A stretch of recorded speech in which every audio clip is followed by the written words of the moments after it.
Everyone, আসসালামু আলাইকুম। আমি জেরিন, ড্রিম অফ তাসনিম মম চ্যানেলে সবাইকে স্বাগত জানিয়ে নতুন দিনে নতুন একটি ব্লগ আপনাদের সাথে শেয়ার করতে যাচ্ছি। যে যেখান থেকে আমার আজকের ব্লগটি দেখছেন, আশা করছি সবাই ভালো আছেন, সুস্থ আছেন। প্রতিদিনের মতোই একদম সকালবেলা থেকে ভিডিওটা শুরু করেছি। সকালবেলাতে রান্নাঘরে এসে আগে রান্নাঘরটা পরিষ্কার করতে লেগে গেছি। গতকাল রাত্রে রান্নাঘর পরিষ্কার করা হয়েছিল না, সেই সাথে থালা বাসনগুলো ওইভাবেই পড়েছিল। সেই জন্য আগে থালা বাসন ধুয়ে রান্নাঘরটা পরিষ্কার করে এখন রান্না বান্না বসিয়ে দিব। আজকে সকালবেলা থেকেই দেখলাম বৃষ্টি হচ্ছে, সেই জন্য আপনাদের ভাইয়া বলল যে চালে ডালে খিচুড়ি রান্না করো আর ডিম ভাজি করো। তো তার কথা মতোই কিন্তু এই যে খিচুড়ি রান্না করতেছি।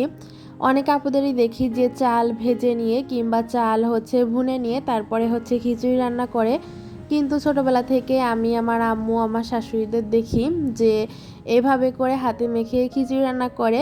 তো এইভাবে খেয়েই আমরা অভ্যস্ত, সেই জন্য আমি বেশিরভাগ সময়ই এভাবেই হাতে মেখে খিচুড়ি রান্নাটা করি। যেহেতু খিচুড়িটা আর কি রাইস কুকারে বসিয়েছি, সেই জন্য কিন্তু আমাকে রান্নাঘরে আর দাঁড়িয়ে থাকতে হবে না। তাই ভাবলাম সেই ফাঁকে ঘরটা পরিষ্কার করে নিই।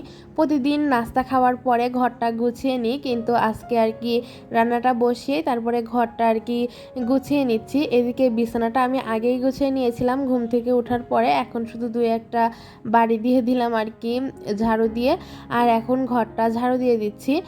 গ্রাম থেকে বাসায় আসার পরে কেন জানি একদমই আর কি কাজ শেষ হচ্ছে না, একটা না একটা কাজ থেকেই যাচ্ছে। এইরকম টুকটাক করতে করতে বেশ অনেক কাজ হয়ে যায়, আর সব কাজ কেন জানি আপনাদের সাথে শেয়ার করতে আমার একদমই ভালো লাগে না। একটা 10 মিনিটের কাজ যদি আমি ভিডিও করতে যাই, তাহলে সেই কাজটা আমার প্রায় আধা ঘন্টা লেগে যাবে। আর আমার যেহেতু ছোট বাচ্চা আছে, সেই জন্য সবগুলো কাজ আমি শেয়ার করতে পারি না। আমার ঝটপটলি যেই কাজগুলো আমি করে নিই, তারপরে টুকিটাকি শুধু আপনাদের সাথে ভিডিও আকারে শেয়ার করি। এদিকে কিন্তু ঘর গোছাতে গোছাতে আমার খিচুড়িটা রান্না হয়ে গেছে, আর আমি কিন্তু আলু আর বেগুনটা খিচুড়ির মধ্যে দিয়েই আর কি সেদ্ধ করে নিয়েছিলাম।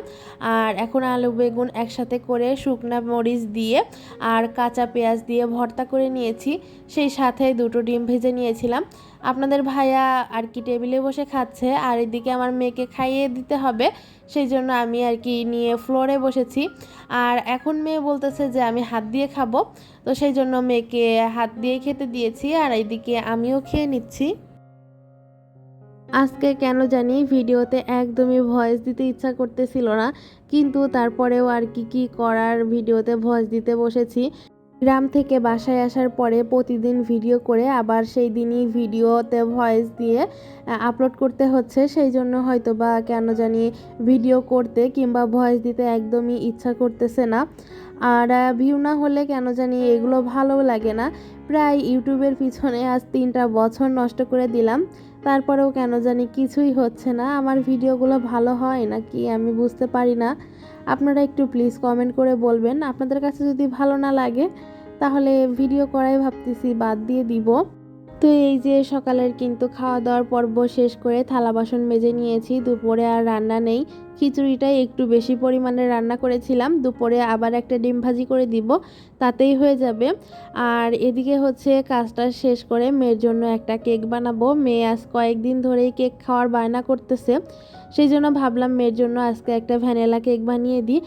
আজকে আমি 2টা ডিমের কেক বানাবো, আর 2টা ডিম অনুযায়ী সেই পরিমাণের সব কিছু নিয়েছিলাম হাফ কাপ ময়দা, আর 1/3 কাপ নিয়েছিলাম চিনি, আর 1/4 কাপ নিয়েছিলাম তেল, আর 1 গ্রাম মতো বেকিং পাউডার নিয়েছিলাম।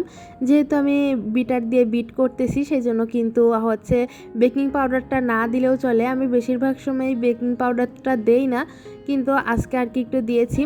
ডিম আর চিনিটা ফোম হয়ে গেলে তার মধ্যে এই যে আটা দিয়ে এখন হাত দিয়ে একটু ঘুরিয়ে ফিরিয়ে নিয়ে এখন একটা বাটির মোল্ডে আমি সামান্য একটু তেল মাখিয়ে কেকটা বসিয়ে দিব।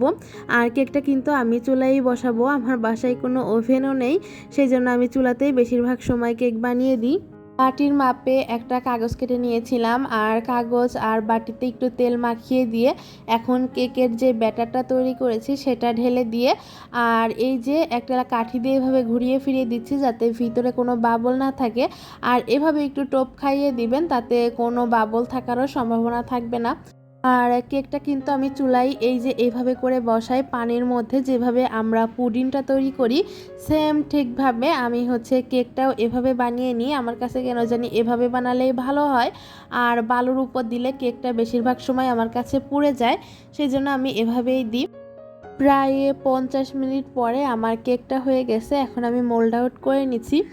আর আমি যে আজকে কেক বানাচ্ছি এটা আমার মেয়েকে আমি বলিনি, ওকে নিয়ে আমি সারপ্রাইজ দিয়েছিলাম। আর আমার মেয়ে কিন্তু অনেক খুশি হয়েছিল। আর ও সব সময় কেক কাটতে অনেক বেশি পছন্দ করে, ওর জন্মদিন হোক বা না হোক সব সময় ওই কেক কাটবে।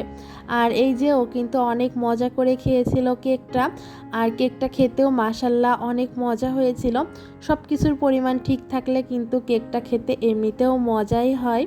আজকের মতো তাহলে এখানেই বিদায় নিয়ে নিচ্ছি। সেই পর্যন্ত সবাই ভালো থাকবেন, সুস্থ থাকবেন। দেখা হবে পরবর্তী ভিডিওতে। আল্লাহ হাফেজ। আসসালামু আলাইকুম।